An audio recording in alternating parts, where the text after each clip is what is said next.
y avait un autre respect. Chez les Miendé, par exemple, un jeune homme n'avait pas le droit de se mettre à table avec des personnes mariées. De quel droit se serait-il fait servir par les femmes?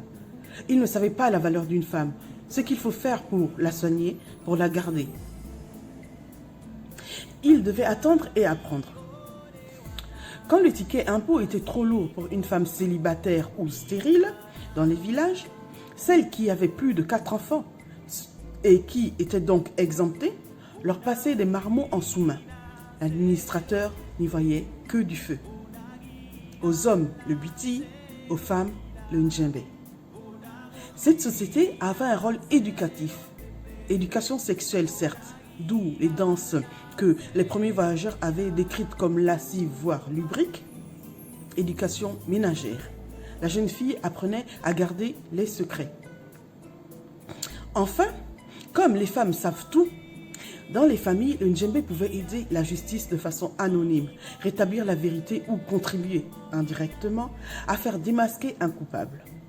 Le chef du village se concertait fréquemment avec la responsable du ndjembé. Au fond, les villages s'autodisciplinaient fort bien et, à côté de ce qui pouvait paraître injuste, souvent même atroce, se trouvaient des institutions ou de simples pratiques qui permettaient de rendre la vie plus supportable, d'en atténuer les rigueurs. Les curés sont toujours entrés dans le jeu de la superstition avec une aisance extraordinaire. Ils le faisaient tant par utilité et pour le bien de tous que par cynisme inconscient. Je les ai vus bénir de l'eau pour des fidèles qui venaient s'approvisionner avec la Dame Jeanne. On n'avait jamais assez d'eau bénite. Craignait-on un esprit? On aspergeait la paillote ou le coin de la brousse. C'était moins une concurrence qu'une complémentarité avec le féticheur. Tout enfant avait son marabout, un scapulaire fabriqué par les sœurs. Était-il malade? Vite, le scapulaire, ni plus ni moins un gris-gris. Et si l'enfant mourait? Il est bien évident que c'était parce qu'on n'avait pas mis le scapulaire assez rapidement. Superstition du curé pour lui-même.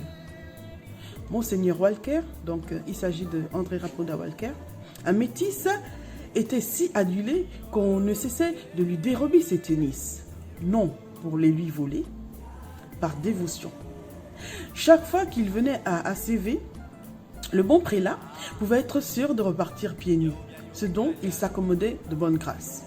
Les curés refusaient de baptiser les mulâtres, autrefois, car enfants du péché. Mais ils donnaient des filles aux blancs. Alors, où était le péché? Les curés ont fait énormément au Gabon. Ils ont fait et défait. Ils ont formé et déformé. Je crois que les Africains ont eu beaucoup de mérite de vivre sur 2 tableaux. Combien de Blancs ne seraient-ils pas devenus schizophrènes si on les avait contraints à ce dédoublement perpétuel? Pourtant, le christianisme prenait bien dans ces populations. Parmi les sujets d'élite qui dépassaient le cours moyen, 2e année, la plupart étaient dirigés sur les séminaires. Au début, le jeune disait « Les curés nous font marcher ». Il faisait semblant d'accepter. Je prendrai l'instruction et je dirai que je suis malade, que je ne veux pas devenir prêtre. Mais sur place, le jeune se trouvait pris. La vocation lui venait réellement. Monseigneur Anguillet, archevêque du Gabon, m'a raconté comment cela s'était passé pour lui. Dieu m'a prise au piège. Il est vrai qu'au départ, les curés savaient qui ils choisissaient. Les curés n'étaient pas sots, loin de là. Certains pionniers s'efforçaient à la vie africaine, mais la plupart d'entre eux la vivaient mal. Enfin, ce que j'appelle mal. Ils la prenaient dans le sens de la facilité, dans le sens mariage à la coutume, dans le sens femme attire l'arigot. Ou alors, ils profitaient de leur supériorité pour tyranniser les gens. Ils croyaient être dans la réalité de l'Afrique et ils n'y étaient pas. À l'attitude de bien des colons, je préfère celle de mon père qui n'affectait pas de vivre à l'africaine, lui qui était resté ce qu'il était, un Français au Gabon. Il s'était dit simplement, Puisque je vais vivre en Afrique, je me marierai avec une fille qui est déjà métisse, qui a déjà été en France, qui aura donc en elle un peu de la France et un peu du Gabon. Il n'aurait jamais admis que l'un de nous, enfants, insulte le boy ou prononce le mot nègre.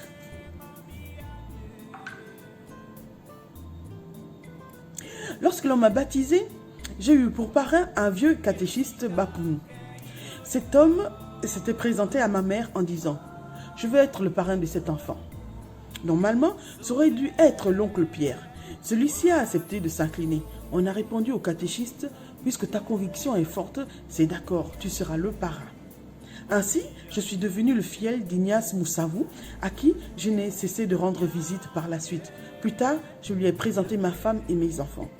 Ignace Moussavou n'avait pu être ordonné prêtre faute d'instruction, mais il faisait le catéchisme de mémoire. Il en rajoutait un peu. Il avait sa Bethléem et sa Nazareth à lui. Saint Joseph et l'archange Gabriel n'avaient peut-être pas dit ce qu'il leur faisait dire. Pourtant, ce qui sortait de sa bouche ressemblait bien à l'évangile. Cet homme est mort en chrétien alors que deux énergumènes se battaient pour une histoire d'adultère. Ils allaient s'entretuer. Ignace Moussavou a voulu les séparer, mais dans la bagarre, c'est lui qui a reçu le coup de couteau.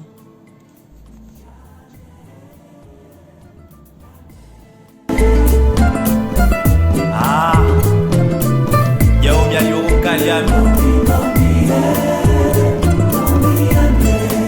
Onsatanga, eno ino mire ufala, ukuage